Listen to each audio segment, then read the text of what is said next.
आज पढ़ते हैं पेज नंबर 28 लुसेंट हिस्ट्री का जो इतिहास का है। तो चलिए देर न करते हुए स्टार्ट करते हैं।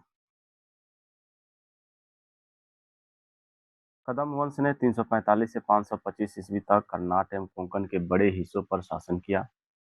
कुकुस्थवर्मा द्वितीय की मृत्यु के साथ ही कदम वंश का पतन हो गया। अब देखते हैं गंग वंश। गंग वंश का भारत के दो प्रमुख राजवंशों का नाम है, पश्चिमी गंग वंश कर्नाटक और पूर्वी गंग वंश उड़ीसा कलिंग में।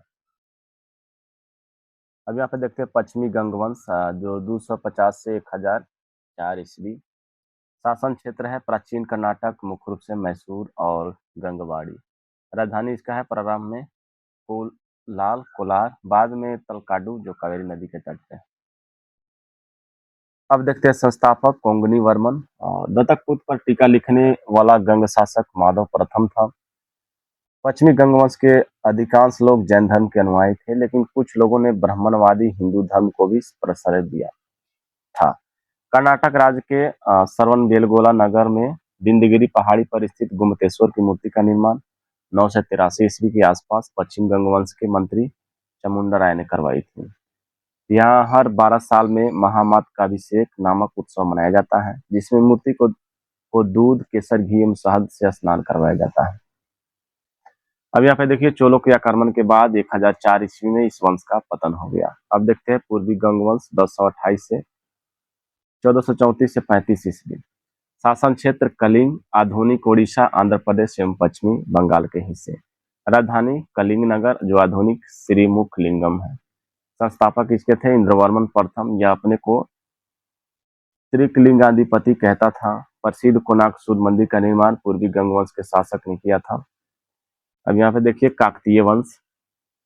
काकतीय वंश का संस्थापक बीटा प्रथम था, जिसने नलकोंडा हैदराबाद में एक छोटे से राज्य का गठन किया, जिसकी राजधानी अमकोंड थी। इस वंश का सबसे शक्तिशाली शासक गणपति था। रुद्रमा देवी गणपति की बेटी थी, जिसने रुद्रदेव महाराज का नाम ग्रहण किया, जिसने 35 वर्ष तक शासन किया।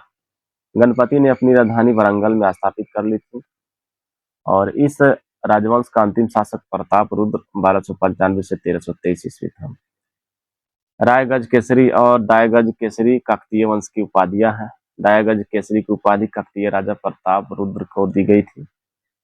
रायगज केसरी की उपाधि रुद्रमा देवी की थी। यह उपाधि उन्होंने अपने पिता से मिली थी। यह उपाधियां सिक्कों पर अंकित होती थी। अब देखते हैं सीमावर्ती राजवंशों का अभ्युदय। पाल वंश।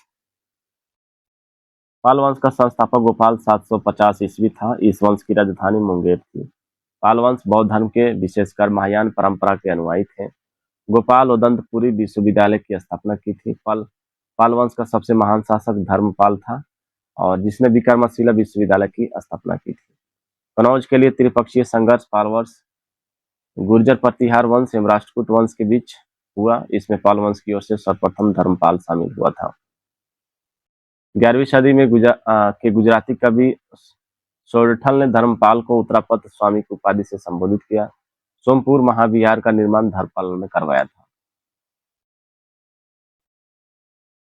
उदंतपुरी बिहार के प्रसिद्ध बौद्ध मठ का निर्माण देवपाल ने करवाया था।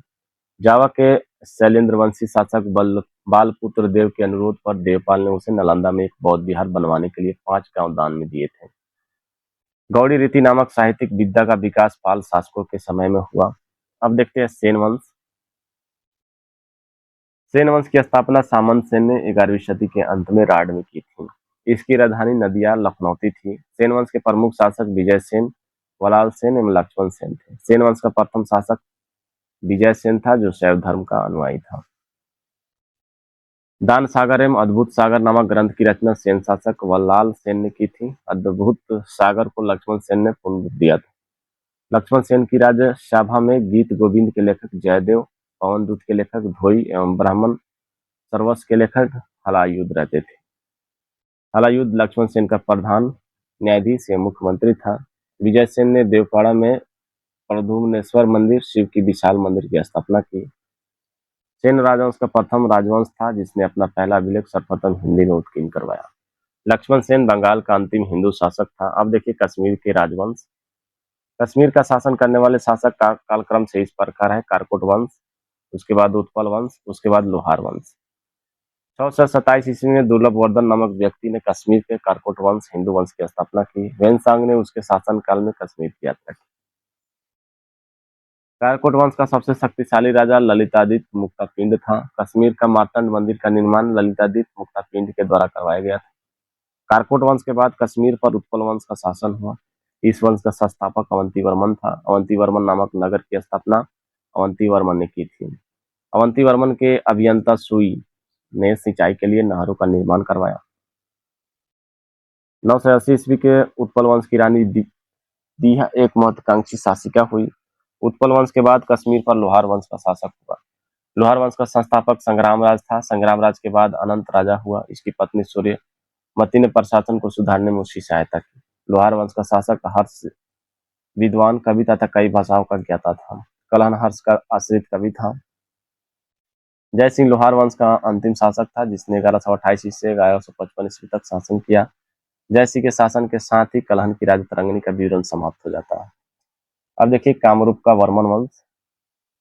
4वीं शताब्दी के मध्य कामरूप में वर्मन वंश का उदय हुआ। इस वंश के प्रतिष्ठा का संस्थापक पुष्यवर्मन था।